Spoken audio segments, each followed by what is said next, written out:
Okay, so this is the barbell back squat. There's a lot we need to talk about with this exercise. It's very technical. First of all, I'm just going to give you a silent demonstration, and we're going to talk through a lot of the teaching points. Okay.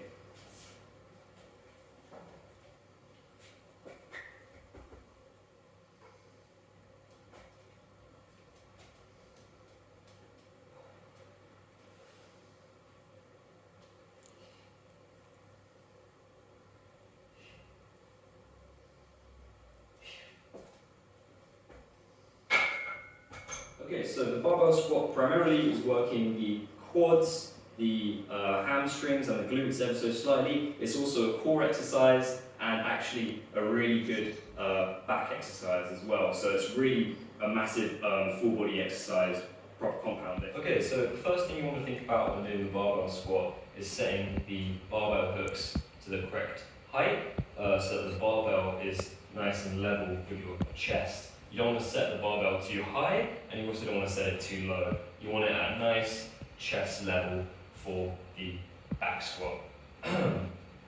Next thing we're going to think about is making sure that the bar is correctly aligned. Make sure these little notches here are an equal distance away from the hooks on both sides, just making sure that when you're squatting, the weight is evenly distributed across your back. Okay, next thing you want to think about is hand placement and where we're putting the bar on our back. So as we go in to unrack the barbell from the squat rack, we want to come into a nice quarter squat position. As you can see, I'm in a nice little quarter squat, and next the barbell is on the fleshy part of my back. So that's the top of my traps. So you can see here, if I squeeze my shoulder blades together slightly, you'll see that there's a nice fleshy bit of muscle where the barbell can sit. So as we come into that position, we want to slightly squeeze our shoulder blades together, and we're going to have a nice fleshy bit of muscle for the barbell to sit on. In terms of hand placement, I'm just going to show you real quick where you want to have your hands and how you want to position them for the back squat. So what you want to do is actually clamp the bar between your hands and your back. So what a lot of people do is they'll hook their thumb under the bar, and actually this is quite an insecure position because that means the barbell, as you can see, can fall off my back. However, if I have my thumbs over the bar, this bar is not going anywhere because it's clamped thoroughly between my back and my hands. Next thing you want to think about is where our elbows are. So what you don't want is to have your elbows in line with your body, because that means the barbell could slip off. What you want is your elbows pointing diagonally away from your shoulders. As you can see, they're pointing diagonally away from my shoulders towards the ground. They're not hooked under the bar, they're pointing away from the bar at a diagonal angle. When you unrack the bar from your quarter squat position, to initiate the squat, you just want to take a nice steady 3 steps back. It's 1, 2, 3. So 1 step back, 2 step back, and then a 3rd step just to balance yourself, and then you're going to get into a nice comfortable stance. Okay, so first thing you want to think about is keeping a nice tight core. As you come down, you want to drive through the floor with your heels, come up, make sure you don't lock out your knees, and make sure you're keeping a nice straight back, and making sure your chest is up.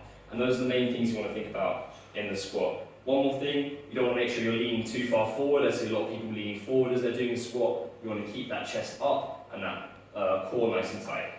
Remember to really concentrate when you're re-racking the bar, as this is when a lot of injuries can occur because you're already tired from doing your set. So when you're re-racking the bar, you just want to come up to the squat rack, come down again into a quarter squat, really concentrate, make sure the bar's in place, and then a few of the more technical things you might want to think about in a squat is your feet position, your breathing, and whether you want to use plates to elevate your heels as you're doing it. So in terms of your foot position, one thing they always teach you is that never copy someone else's squat. So what you want to do is find out what's comfortable for you and what works for you.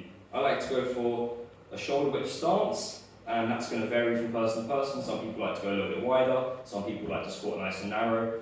Keep squatting and figure out which is the most comfortable variation for you. Another thing to think about is whether or not you turn out your feet or whether you keep them nice and narrow. that's entirely up to you. Find out what's comfortable, because that will be completely to do with your fibula length, your tibia length, and the alignment of your hips, and you just need to figure out which variation is most comfortable.